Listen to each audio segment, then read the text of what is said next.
Congratulations on making the decision to buy your first home. I know this process can be scary and daunting, but that's what I'm here for. The first step to buying a home is getting pre-approved, and we have several different lenders that we can get you connected with that are great with creative financing and finding the best deal for you. Next, we're gonna go ahead and get your search set up, so we're gonna talk about all of your wants and needs for your dream home. As we're sending you properties, go ahead and shoot us a call, a text, or an email and let us know when you want to go take a look at these properties. I typically suggest that you stick to about 5 per time that we go out and show, otherwise the houses start to just blur together. Once we find the perfect house that you guys fall in love with, then we're going to go ahead and write up the contract. Typically, the process will take anywhere from 14 to 30 days. 14 would be a very quick close, and then 30 days is a very standard traditional closing time. So the first thing after going under contract, this is going to be a busy week and you're going to have 3 things to do. The first is going to be dropping off your earnest money.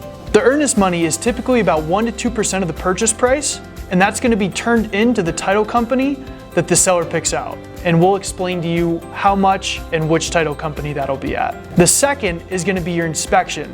We work with many different inspection companies. I prefer working with Inspections Over Coffee. They do an excellent job, and that inspection is going to tell you everything that you want to know and didn't want to know about the property. Right now, it's about $700 to $900 depending on the square footage, and that's going to be the full inspection as well as a radon test and a sewer scope, which I highly recommend both. The last thing is title is going to be making sure that there's no additional liens on the property, meaning that the seller didn't go get work done and hadn't been paid, or that they don't have solar that hasn't been paid off either. Once we get the inspection back, we'll be discussing all the items on the inspection report and see what makes sense to ask the seller to repair. This is called the inspection objection.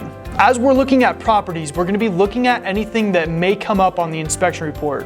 The big things that we look for: structural, roof, HVAC, plumbing, and electrical are the bigger items that we take a look at. And obviously we point out any other flaws that we can see in the house to make sure that you're getting a great house. We'll also be advising you on the different older homes and what are potential risks for those years of homes. After we send over our inspection objection, then we're going to be negotiating with the listing agent and the seller to come up with a good inspection resolution, which both parties agree on. So after we're done with the inspection resolution, there's typically about 2 weeks until the appraisal.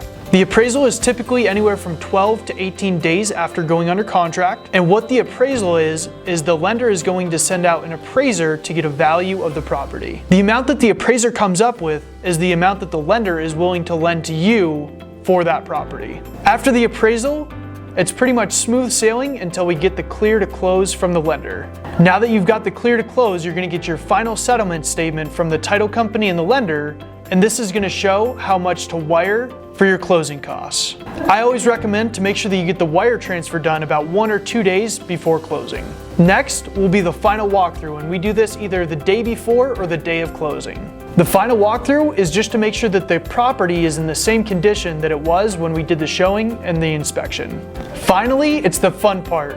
It's closing day, so get ready to sign a bunch of documents. I hope this has been helpful. This is an extremely high overview of what the home buying process is. If you'd like to learn more about all of these topics, make sure to check out my First Time Home Buyer playlist, where I go into way more detail on all of these topics. Looking forward to talking to you soon.